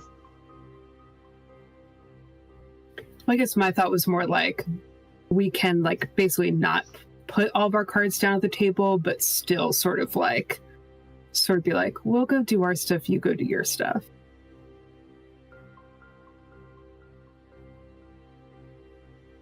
I would like to warn my brother, though.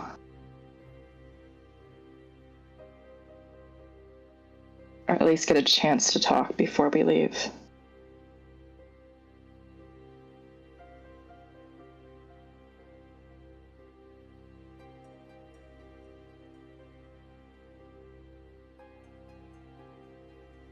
I think I talk with my guy, Oakley.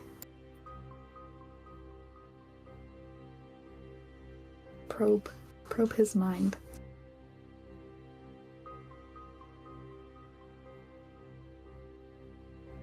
Should we do a little split up and go talk to people?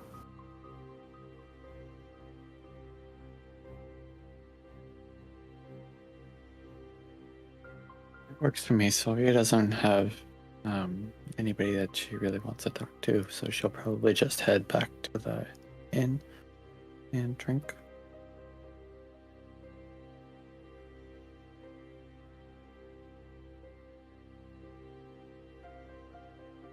Right. Oh, I was just gonna say that Eureka would probably follow suit behind Sylvia, since none of these people feel like they'll answer any of her questions truthfully, so she's just gonna bounce. We'll have a nice meal. Sounds a girls' night. We haven't had one of those in a while. We should have a Girl dinner? So long, finally. All right. That I think is a good place to stop the session for tonight.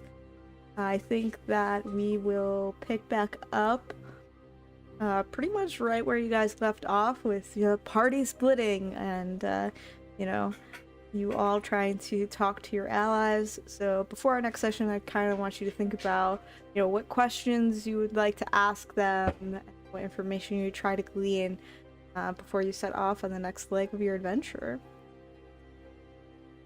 So, I'll go ahead and end the stream there. Thank you guys for a wonderful session. And we'll continue with our adventure in Rise of Tiamat in about 2 weeks.